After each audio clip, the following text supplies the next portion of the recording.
de banquetes, Jó se levantava de madrugada e oferecia sacrifícios em favor de cada um de seus filhos, para purificá-los. Jó sempre fazia isso porque pensava que um dos filhos poderia ter pecado, ofendendo a Deus em pensamento.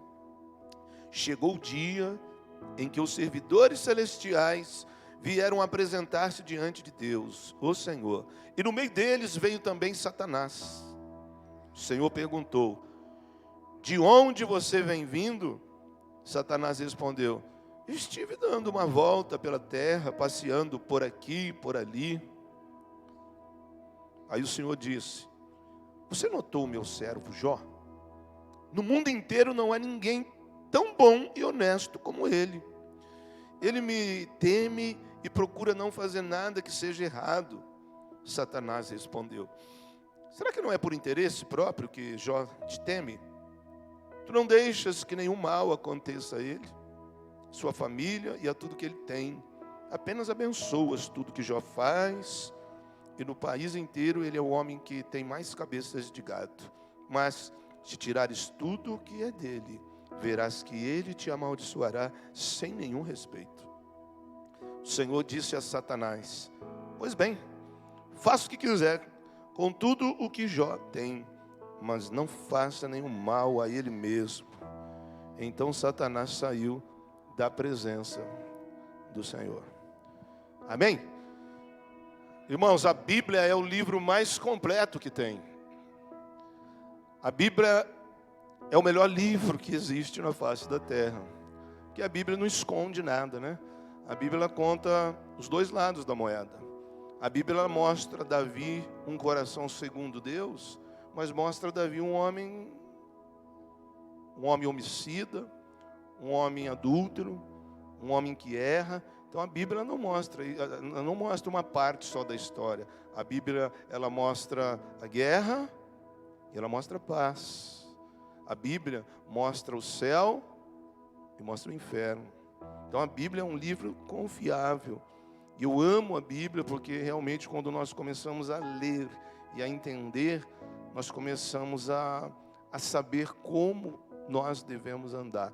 E esse livro de Jó, ele é um livro muito rico em assuntos que nos ensina, principalmente a respeito desse tema que eu vou falar hoje, de coisas que às vezes são imperceptíveis no primeiro momento que a gente lê. Porque quando a gente fala do livro de Jó, nós logo pensamos assim, na fé de Jó, né? Ou na paciência de Jó. O mundo fala isso, né? A paciência de Jó. Mas o livro de Jó fala também de perseverança. O livro de Jó também fala de confiança em Deus. Além de que fala de mundo espiritual. Do versículo 1 ao versículo 5, nós vemos Deus, a Bíblia apresentando Jó. Um homem comum, tinha os seus bens ali, o que destacou ali é que ele tinha um pouco mais do que os outros. Mas a partir do versículo 6, nós vemos um outro quadro. A partir do versículo 6, a narrativa sai da terra e vai para o mundo espiritual. E aqui nós entendemos então que existe um mundo espiritual tão real quanto o mundo natural. Porque no mesmo momento em que está sendo mostrado a vida de Jó, está mostrado o que está acontecendo na atmosfera espiritual, né? Afinal de contas, a história de Jó é uma consequência do que está acontecendo no mundo espiritual. Está tudo bem com ele, mas por causa de uma conversa entre Deus e o diabo, pronto, vai lá problema na vida de Jó. Então nós aprendemos uma coisa aqui, que o mundo espiritual é real e ele sim traz consequências no mundo físico. Se fosse para contar quantas coisas, quantas experiências espirituais nós temos, né? Dava para fazer uma pregação só de testemunho de coisas espirituais. Você acredita no mundo espiritual? A palavra de Deus diz que um dia Jesus estava andando, ele encontrou uma mulher que fazia 38 anos que era doente. E ela andava assim, encurvada, 38 anos andando daquele jeito. Interessante, quando ele vai curar ela, ele fala assim: eu libertei essa filha de Abraão, que estava aprisionada por um demônio, fazia 38 anos. Então ele está dizendo que existem enfermidades que são espirituais. Existem enfermidades que são de consequências físicas, emocionais, mas existem enfermidades que também são oriundas da parte espiritual. Nós vamos ver no Velho Testamento, uma vez que Israel estava na guerra, e o povo guerreando lá embaixo, e Deus mandou Moisés subir na montanha e levantar as mãos. E você conhece a história, que quando Moisés baixava as mãos, Israel começava a perder a guerra. Que troço que é isso? E quando ele levantava as mãos, Israel começava a ganhar. Nitidamente, Deus está nos comunicando que o problema ali era espiritual. Porque a conquista daquela terra ali era perder não só a terra, mas perder a promessa, perder Jerusalém, perder o nascimento do Cordeiro, do Filho de Deus. Então, quando Moisés levantava as mãos, Israel começava a prevalecer. Então, o que estava acontecendo? Era uma guerra espiritual. Como é que explica isso? Então, eu estou orando, e na hora que ele cansou, os amigos vieram levantar e sustentar os braços dele. Dessa forma, Israel vence a guerra. Coisas espirituais trazendo consequências no mundo físico. Mas temos que entender esse ponto aqui, que nem tudo é espiritual também. E aqui a gente fala com os religiosos um pouquinho, né? Porque nem tudo é espiritual. Você já viu alguém que quer espiritualizar tudo? Tem gente que quer espiritualizar tudo. Nós temos que crer no mundo espiritual. Nós tomamos aqui, coração vai parar de bater, mas o espírito e a alma vão imediatamente, quando morrem, se apresentar diante de Deus. O nome está no livro da vida? Então fica aqui esperando a ressurreição do corpo ali na frente. Se não aceitou Jesus durante o tempo de vida, desceu, irmão. E a Bíblia está mostrando isso também. Que quando morre alguém está lá, por favor, deixa eu voltar, as chamas estão me queimando, por favor, pelo menos uma gota d'água na minha língua. Não dá tempo. Deixa eu voltar a avisar minha família. Não dá tempo.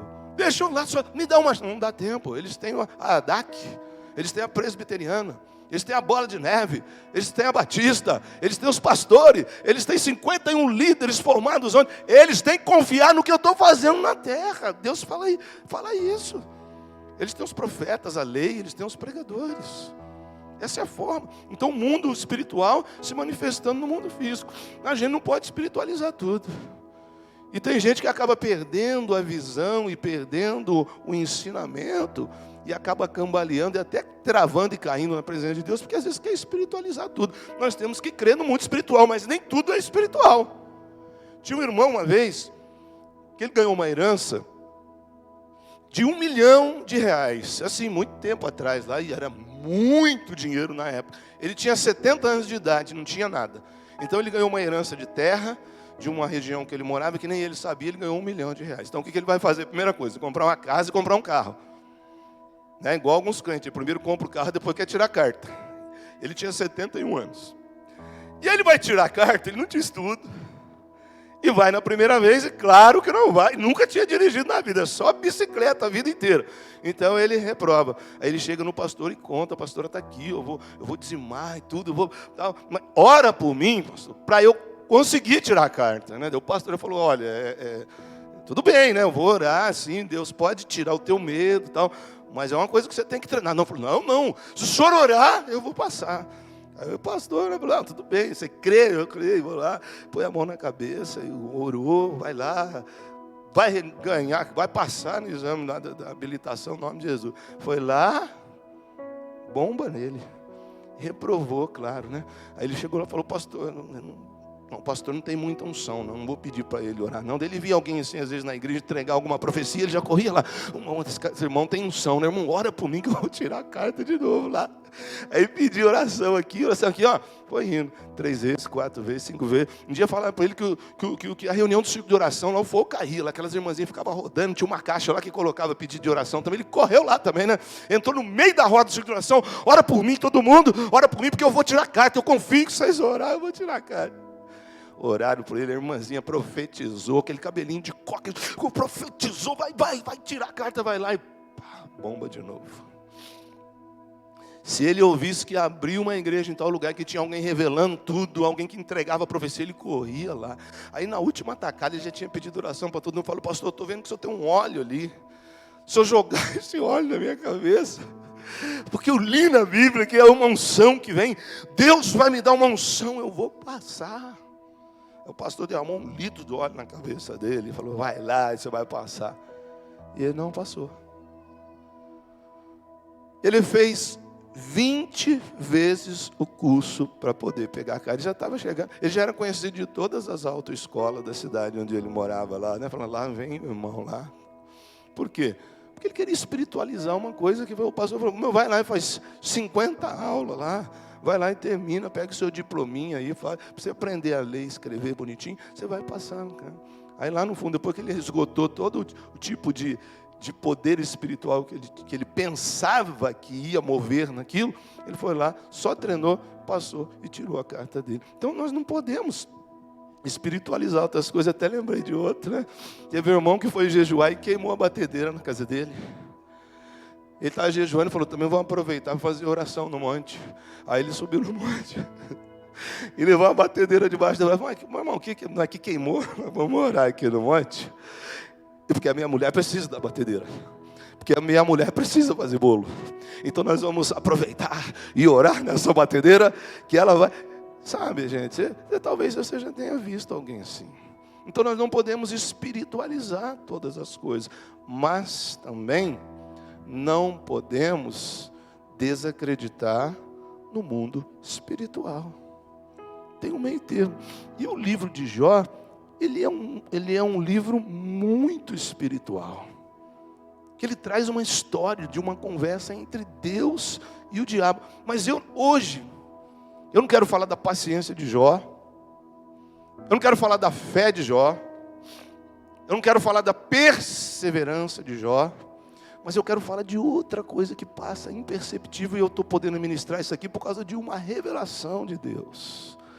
Mas eu quero falar sobre o equívoco do povo de Deus não aceitar as dificuldades da vida. No meio desse livro de Jó. Enquanto a gente lê, a gente fica olhando Jó perdendo coisa, os filhos que morreram, essas coisas, e Jó tendo ali paciência. O Espírito Santo me revelou uma outra coisa. O equívoco, ou o engano do povo de Deus não aceitar dificuldades da vida. E isso eu só consegui ver depois que passou o capítulo 1 e o capítulo 2, que mostra Jó perdendo tudo, que ele vai perder tudo. Naquela conversa entre Deus e Satanás, ele sai, ele mata, ele leva embora toda a economia, toda a fazenda de Jó. Esses animais são roubados, são mortos. Os 10 filhos de Jó são mortos num dia só. Já imaginou enterrar, fazer o culto fúnebre de 10 caixões? 10 filhos. Jó pega doença, fica sem saúde. E depois no capítulo 2, do capítulo 3 em diante, nós vamos ver que ele recebe a visita de alguns amigos. E os amigos começam a falar com Jó na seguinte questão: Jó, o que você fez que essas coisas estão acontecendo com você? Porque os amigos, quando vieram para visitar Jó, que eram homens de Deus, homens que conheciam a Deus, que serviam a Deus, o que eles estavam propagando, a ideia que eles estavam propagando era a seguinte: Jó, o que você fez para acontecer tudo isso de ruim com você? E eles insistiam, e Jó se defendendo: eu não fiz nada, eu não pequei, eu não sei porque está acontecendo isso. E eles insistindo, isso vai ser quase 40 capítulos falando isso. E no final nós vamos ver Deus se manifestando, defendendo Jó e repreendendo os amigos dele. Inclusive falando para um dos amigos de Jó: olha, você não falou a verdade a respeito de Deus. Agora você e seus amigos, vocês vão sacrificar a mim e vão falar para Jó orar por vocês para eu poder perdoar vocês. Por quê? Porque a ideia que eles estavam disseminando era a seguinte: que uma pessoa de Deus, quando ela erra, ela faz alguma coisa errada, que esse Deus permite que coisas ruins aconteçam na vida da pessoa. É isso que eles estão falando. Que quando uma pessoa é de Deus e começa a acontecer uma coisa assim fora de... uma coisa que a gente não espera, um problema, uma dificuldade na vida, É porque a pessoa erra, porque a pessoa peca, ou porque a pessoa comete algum erro. É porque Deus está deixando isso acontecer na vida da pessoa. E quando a pessoa anda direitinho, e quando o crente está fazendo tudo certinho, nada de ruim pode acontecer. É isso que eu estou falando. Mas Jó, você confessa o seu pecado. E é bonito o discurso dele, porque eles conheciam a Deus. E eles mostram, às vezes, pautado até na própria lei. Não, mas Deus criou realmente. Mas você está errado. Mas você está errado. Então aqui, nós queremos quebrar essa ideia errada dos amigos de Jó, que tentaram dizer assim, ó, que quem é de Deus não passa por dificuldades. Isso é uma doutrina que envolve a gente nem percebe. Porque a realidade é que todo ser humano vai passar por dificuldades. Qualquer religião do mundo, gente, que promete que você vai lá e que você não vai ter problema, que você não vai ter doença, que você não vai ter dificuldade, é uma religião fajuta e que está espalhando uma doutrina falsa. Mas nem o cristianismo promete isso. Aonde que Deus falou para você? Você vai vir para a igreja, que vai crescer, que vai ser abençoado, sim, mas que não vai ter problemas. Pelo contrário, Deus fala que você vai ter problema, só que a diferença é que eu vou entrar com você no problema. Porque problemas na vida, gente, basta viver. Problemas na vida, todo mundo vai passar, principalmente quem almeja coisas maiores. Dificuldades na vida, nós vamos passar. Enfermidades na vida, nós vamos passar. E a gente passa. Mas acontece que às vezes, ou muitas vezes na igreja, e a pessoa que passou por tantas dificuldades lá fora, quando ela vem, ela se aceita Jesus, ela batiza, ela fica um tempo na igreja, ela já não aceita mais dificuldade. Ela não aceita mais passar por algumas coisas assim difíceis. Eu vou trazer assim essa lembrança na sua memória, só de alguns personagens bíblicos, só para dar uma refrescada na nossa mente. Você já ouviu falar de Paulo na Bíblia? Que era um religioso que perseguia, mandava matar os outros, mandava fechar a igreja, mas de repente ele encontrou Jesus. E depois a vida dele como fica? Porque ele aceita Jesus de verdade, ele é batizado ali, ele fala, agora sim, deixei a religião do lado, agora eu vou servir a Jesus de verdade. Como foi a vida dele? Apedrejado, chicoteado toda hora, né? Chicoteado, injustiçado, enfermo, mandado embora da cidade, apedrejado de novo, arrastado para fora, naufrágio, só problema. Você já ouviu falar de algum Davi na Bíblia, assim? Que era um pastorzinho que vivia uma vida normal. Mas ai de quando alguém derrama um óleo na cabeça dele. Ai de quando vai um profeta lá e fala, tu és o escolhido do Senhor. Olha aqui, ó, pegou o chifre lá e azeite. Você está ungido agora, você vai ser o próximo rei de Israel. Ai que legal, você rei, você líder e tal. Tudo bem. Até o momento que encontrou Golias. Aí a vida virou de ponta cabeça. 14 anos no deserto sofrendo. Não podia ver o pai e a mãe. Tinha que marcar encontro lá na caverna do deserto de Engedi, na caverna tal, na esquina com tal. Leva meu pai e minha mãe, eu estou com saudade deles. Estou falando 14 anos de perseguição. Já ouviu falar de um tal de José?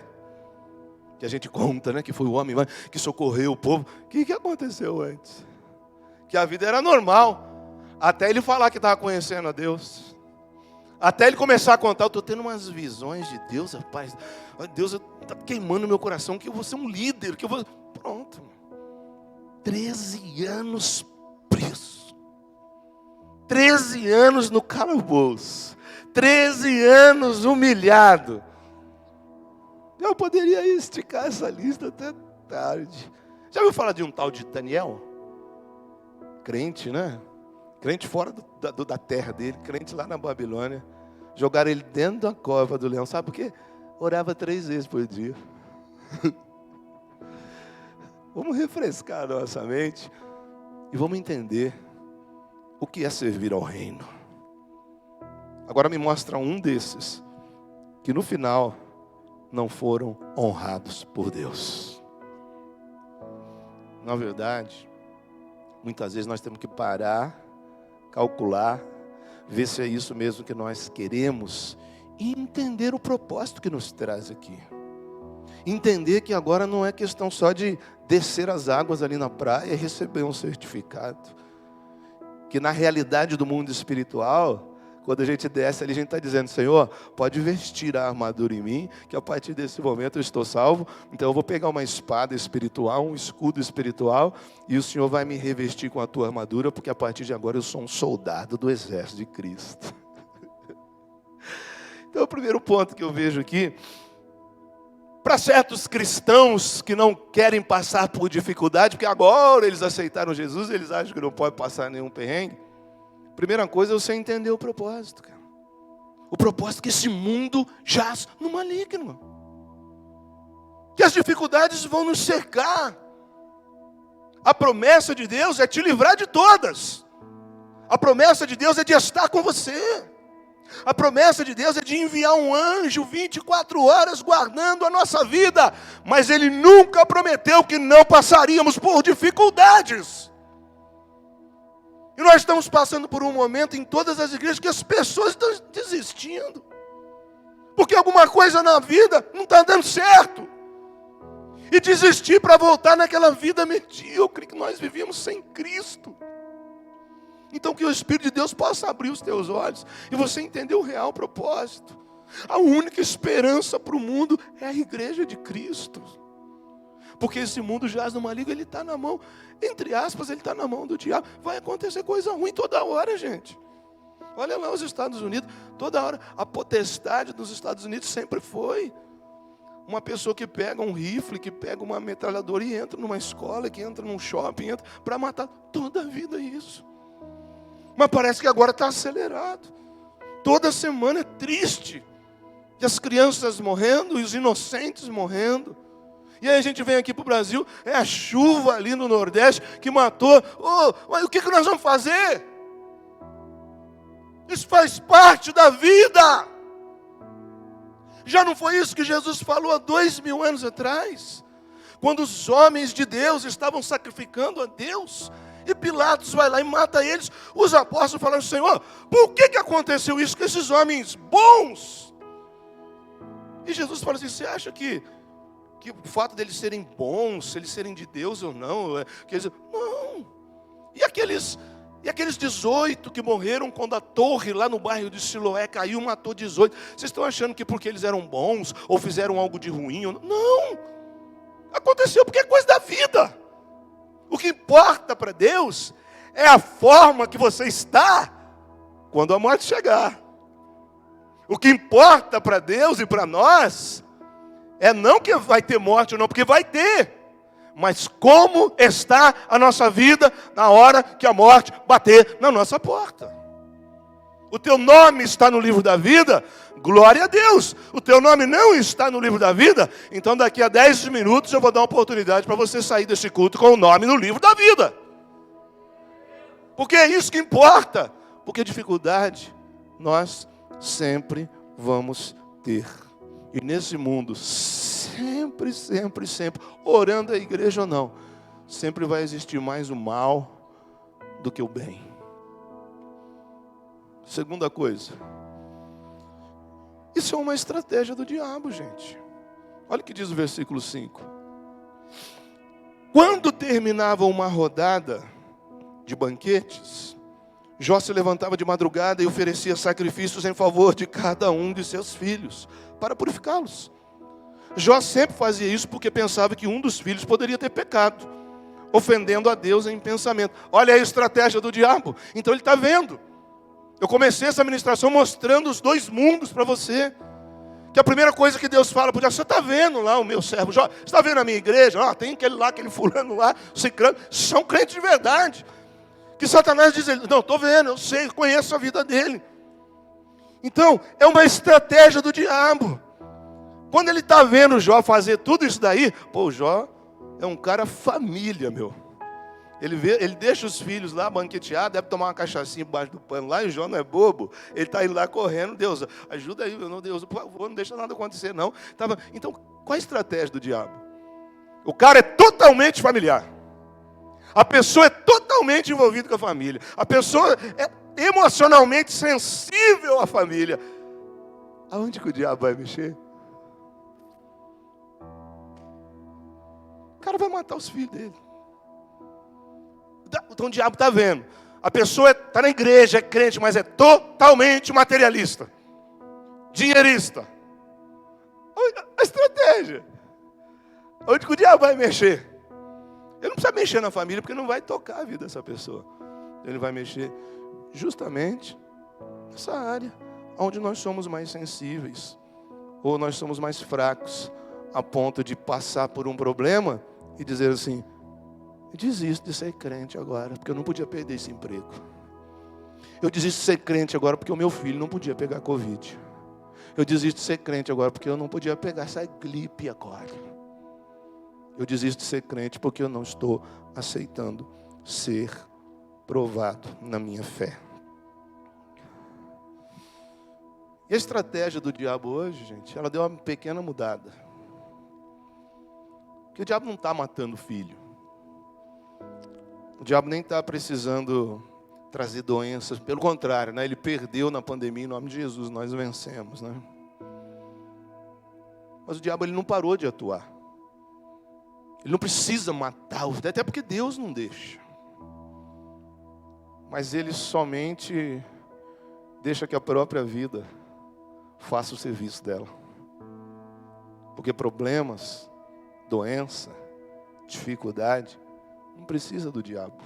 São coisas que fazem parte da nossa vida. Problemas, doenças, dificuldades, adversidades e até morte fazem parte da nossa vida, gente. Então abra os teus olhos.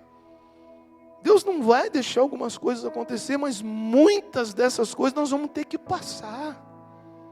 Agora a questão aqui é que o inimigo ele só desenha a situação, porque ele sabe que um problema vai tirar a pessoa da presença de Deus. Só um problema, você já viu gente assim, gente que está bem, mas o primeiro probleminha que acontece, ô supervisor, como é que está fulano? Está triste porque o filho está doente. Está triste porque teve um reajuste no salário ali, tirou alguma coisa dele. Está triste porque o pastor passou perto e não cumprimentou, e tratou muito duro com essa pessoa. E essas pessoas começam a recuar, e algumas delas, infelizmente, até abre mão do chamado ou de uma história linda que seria com Deus por causa disso. Na verdade, está desenhado no mundo, gente. Aí fora tem um cenário exatamente desenhado e arquitetado pelo inimigo das nossas almas, onde nós estamos passando por uma geração que você não pode falar a verdade para elas.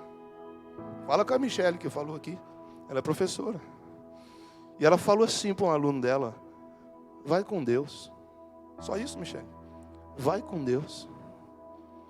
O pai da criança chegou lá e falou: você não pode falar, quase perde o emprego. A sociedade que está assim, gente. Você não pode advertir ninguém, porque é homofobia, é não sei o quê, um monte de nome que inventa lá. O que será que está acontecendo? É uma juíza que solta uma pessoa presa no tráfico de droga ali, flagrante. E aí vai lá: não, estou liberando ela porque ela é vegana. E na penitenciária não tem comida vegana. E aí todo mundo ficou assim, ó. No tráfico de droga, umas 130 quilos de maconha. A menina.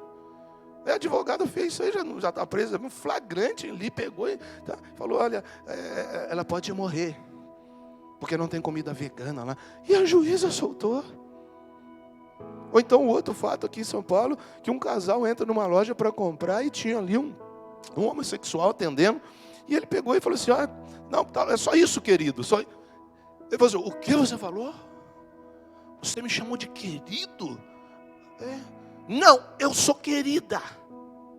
Falou assim, gente, está no vídeo bombando na internet, e chamou a polícia. E levou o casal para a delegacia. Porque não pode falar nada para os outros. Não pode cobrar. Não pode chamar atenção. Não pode exortar. Quem será que está fazendo isso por trás?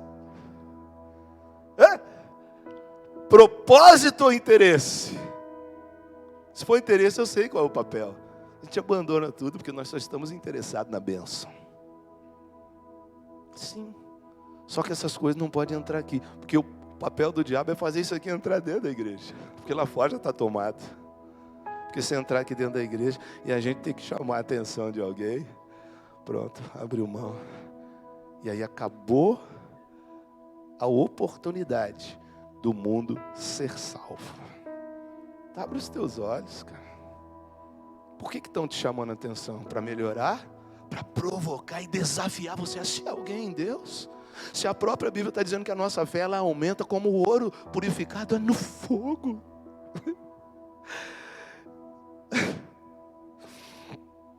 Nós vamos destruir isso aí, sabe por quê? Porque as igrejas erraram. Elas deixaram de cumprir o seu papel principal de ser o exército de Deus na terra.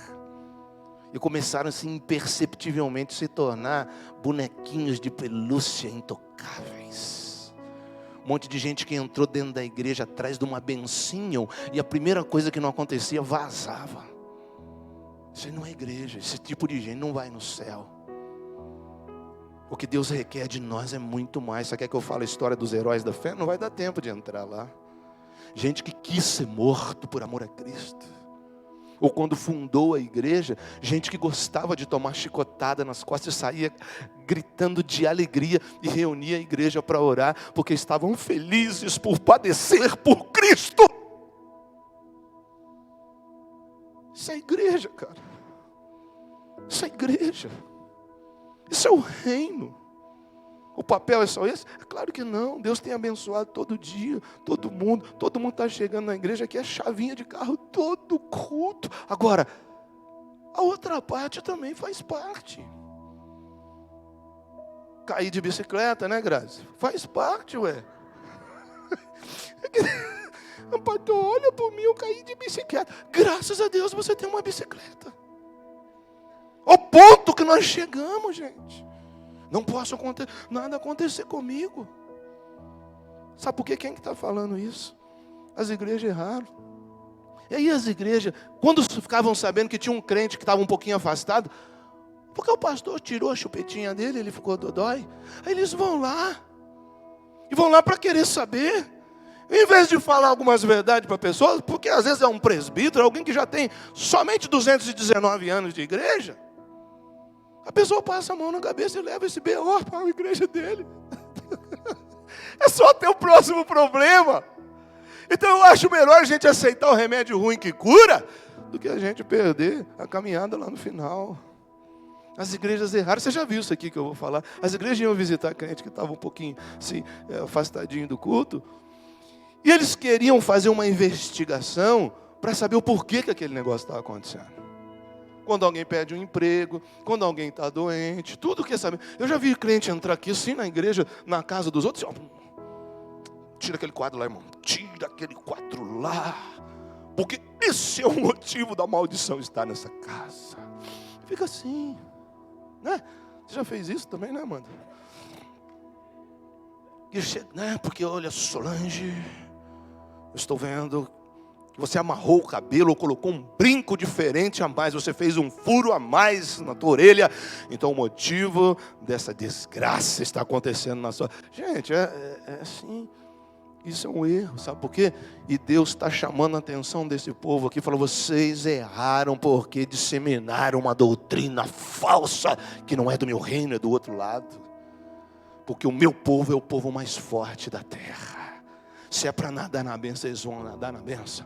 Mas se for para entrar na batalha, guerrear, ficar sem comer, jejuar, é o povo que eu posso contar na terra. Você quer ser igreja, cara? Você já ouviu o Salmo 9, o versículo 1? Eu vou ler aqui para você. Presta bem atenção no que Davi está falando. Mas eu quero que você enxerga e tenta adivinhar o momento que Davi está passando. Eu vou ler, você pensa assim, quando que Davi escreve esse salmo? Ele escreve assim, ó Senhor Deus, eu te louvarei com todo o coração e contarei todas as coisas maravilhosas que tens feito. Primeiro versículo. E o último versículo, que é o 20, ele fecha dizendo assim, faze, ó Senhor Deus, com que sintam medo, que eles fiquem sabendo que são simples criaturas mortais. Mas eu vou dar mais uma refrescada. Versículo 1, Davi está dizendo assim, ó Senhor Deus, eu te louvarei com todo o coração. Que momento será que Davi estava passando quando ele escreve esse salmo?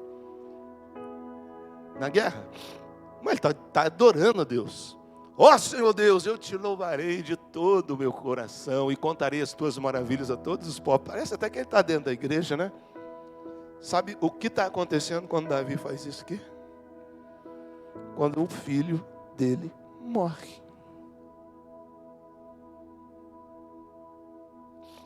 Então ele fez esse salmo de agradecimento a Deus quando ele enterrou o filho dele. E sabe o que isso conta para nós? Que o crente, quando ele entende o propósito dele, não existe problema que o faça regredir. Que o crente, quando ele sabe o papel dele em Cristo Jesus, não existe nenhum problema na terra que o faça mudar de ideia ou deixar de adorar a Deus. Então tudo que eu estou querendo e pedindo a Deus agora é que você entenda isso.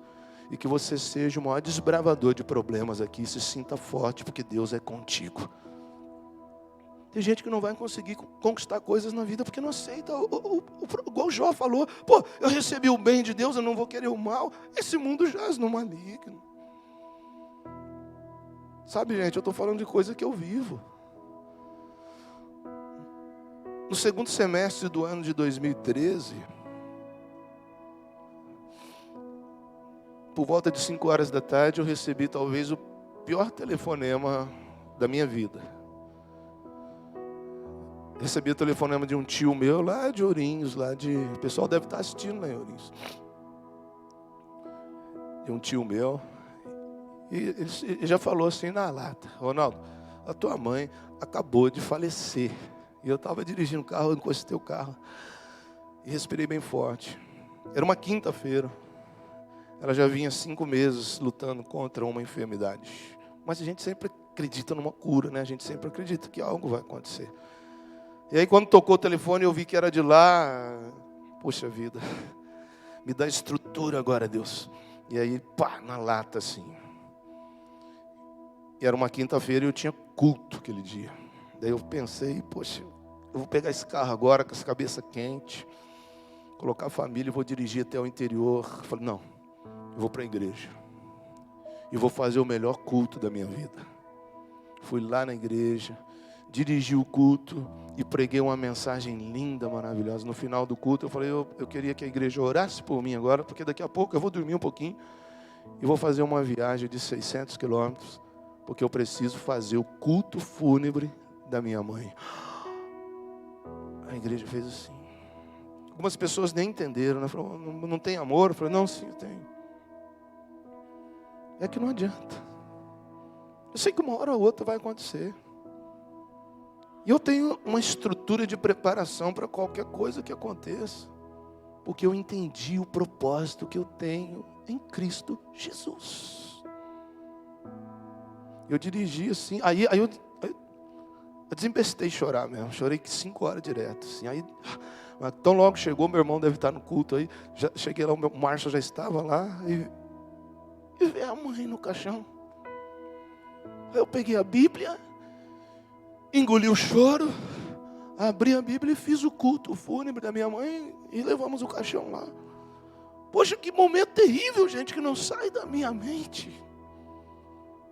Mas Deus escondeu isso de nós. Agora, eu que tive uma vida que a pastora Gi contou alguma coisa, é uma vida horrível. Porque Deus levou a minha mãe, não levou a minha mãe, é coisa da vida. Todas as mães vão embora, inclusive nós. Só que eu preciso entender que eu tenho um propósito aqui, e eu vou cumprir esse propósito enterrando gente ou não.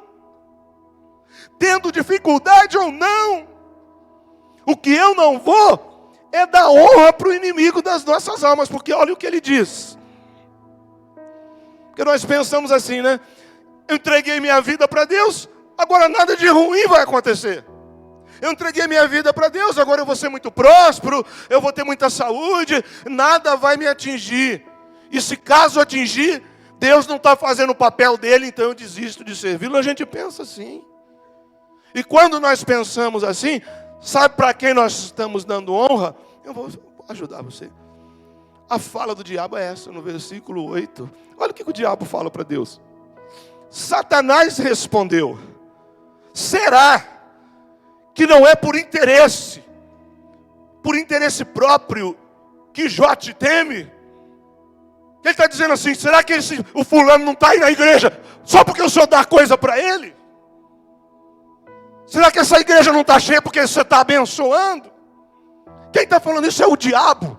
Será que Jó, só porque o senhor dá, por interesse, que Jó te teme, tu não deixas que nenhum mal aconteça a ele e a sua família e tudo que ele tem, abençoas tudo que Jó faz, e no país inteiro ele é o homem que tem mais cabeças de gado. Mas tirares tudo que é dele, mas se tirar tudo que é dele, você vai ver se ele não vai te amaldiçoar e não vai ter nenhum respeito por ti. O que o diabo está falando é isso aqui, ó. Tira tudo dele. Fecha a porta de emprego dele. Põe uma enfermidade nele, para você ver se ele não sai da igreja. Faz alguém tentar interceptar o caminho dele. Põe alguém para perseguir ele. Faz com que um dia só alguma coisa não dê certo do jeito que ele planejou. Você vai ver se ele vai na Santa Ceia. Quem está falando isso é o diabo. Ou seja, ele está insinuando assim, ó. Eles te servem por interesse e não por propósito. Isso que o diabo está falando. E aí Deus vai dar uma resposta. E aí Deus vai dizer assim, ó. Versículo 12. O Senhor disse a Satanás: pois bem, faça o que você quiser com tudo o que Jó tem, mas não faça nenhum mal a ele mesmo. Deus pôs a mão no fogo pelo crente. E o que Deus está dizendo é assim: pode mexer neles. Eles me amam mesmo quando os problemas chegam. Pode tirar. É câncer? Vai lá, arranca tudo para fora. É desemprego? Não tem problema. E o diabo está assim, agora ele vai falar que vai desistir. Ele vai falar que vai fechar a cela. Agora ele não vai cantar. Então quando nos problemas você recua, e os amigos de Jó que fazem parte de outras igrejas, falam, você não pode, não imagina, choveu, você não pode molhar. Fez sol, você não pode queimar. Não pode. E Deus está falando assim, vocês não estão falando a verdade a meu respeito. Porque o meu povo, o verdadeiro povo que vai para o céu, eles não me servem por interesse. Pode tirar tudo deles, que eles vão continuar me adorando. Até porque no fundo eles sabem que eu vou devolver tudo em dobro para eles depois. Perguntinha boa, hein? Estás servindo a Deus por propósito ou por interesse? Na hora que a prova chega, a tua adoração é o mesmo nível? Ou você aquele dia vai dar só uma palminha para Ele?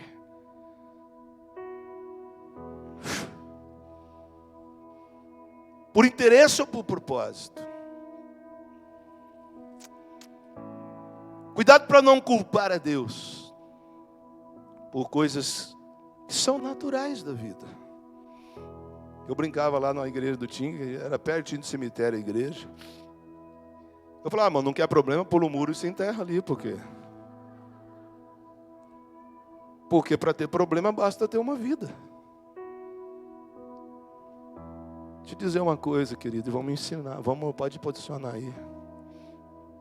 Vai ficar tudo aqui, viu? Teu carro vai ficar aqui, você não vai conseguir levar, não. Tua caixa de ferramenta também, que não pode nem chegar a criança perto lá, que você vira um demônio dentro de casa. Tua empresa vai ficar aqui. Tua firma vai ficar aqui. O teu dinheiro vai ficar aqui. Então não permita que essa palavrinha falsa e invisível de Satanás atinja a tua vida. Se você está perdendo hoje, está fazendo tudo certo, fica tranquilo. Só um teste. Deus não deve nada para ninguém. Só espera. Porque o capítulo 42 vai chegar recheado de vitórias para nós. Oh. Cuidado para não culpar a Deus. Hoje é ceia, cara. E eu queria te dar 1 minuto agora para você pedir perdão, cara. Para valorizar o sangue que foi derramado em prol dessa mesa, para fazer valor na nossa vida isso aqui, cara. Que história que é essa, cara? Não vou mais na igreja porque o marido que não é crente não quer. Eu vi a minha história aí. Eu não valia nada, não conhecia Deus, não venho de família na macumba, no espiritismo. Nunca ninguém da minha família me ensinou o que é Deus, igreja, Bíblia. Eu não tinha isso. Eu já estava pronto com a minha certidão de óbito na mão do diabo, morto já. Porque cada semana era um BO terrível, até que eu capotei o carro lá, até matei gente. E depois que eu aceitei Jesus, aí parece que o negócio saiu daqui e foi para minha mulher. Porque um ano que eu fiquei orando por ela, eu já não aguentava mais. E eu estava aí, santinho, né? Na igreja, ela ficava lá fora, assim, ó, com o braço cruzado, fumando. Não passava a minha farda, não fazia comida para mim, só Deus sabe que eu passei. Eu passava a minha farda depois que vinha do culto, 11 horas. Eu vou te entregar hoje aqui, muita honra para você. E nada para mim. Eu tinha que passar a minha farda. Eu falei, não é certo isso aqui. Eu dou tudo para essa mulher. Mas eu vou aguentar 1 ano desse jeito. Voltava, e aquele dia, na sexta-feira, um irmão chamava, vamos tomar um café lá em casa. Tomava, que gostoso aquilo. Chegava em casa às 11 horas da noite. Eu olhava lá de longe e falei, vou apanhar. Até agora na igreja, tá pegando as ovelhinhas lá. Falava assim. Diante de Deus, cara. Eu falava assim, eu não estou aguentando mais, Jesus. Até porque eu sou muito bonito, as meninas no culto querem me namorar.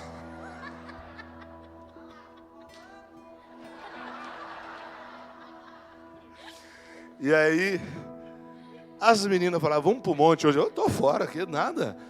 Você é casado, mas eu estou vendo você há 1 ano, um bonitão assim. Eu falei, não, estou orando por ela. Ela falou assim, eu vou ajudar orando. Não ajuda que eu sei qual é a tua oração. Pode deixar que eu oro sozinho. E eu orava lá no travesseiro, Deus liberte essa mulher. Ia dormir cedo, que eu trabalhava. Quando ela ia dormir, ela virava de um lado, virava do outro. Falei, está libertando. Terrível, cara. Mas eu aguentei. Porque tinha um propósito na vida. Eu falei, vai ser minha pastora. Vai ser uma bênção. Porque nós vamos contar boas histórias na medida em que nós aceitarmos os momentos difíceis da vida. Caraguá vai ser engolido pelo cristianismo correto. Eu não posso te contar que vai ser fácil, vai ser difícil, mas eu posso te dizer que vai valer a pena no final. Então hoje aproveita para pedir perdão, viu? Você que já fugiu de igreja por aí porque aconteceu alguma coisa, ou mesmo, né, se a tua gasolina espiritual acaba quando as coisas não saem do teu jeito, você encha o tanque hoje, pede perdão para Deus. Não que a gente queira problemas, mas os problemas, dificuldades e adversidades fazem parte da nossa vida. E quando nós não aceitamos isso, nós estamos dizendo assim, Satanás está certo, porque eu estou servindo a Deus só pelas coisas que Ele me dá. Então se for para perder, irmão, perde tudo, mas não perca a presença de Deus. Fica em pé em nome de Jesus.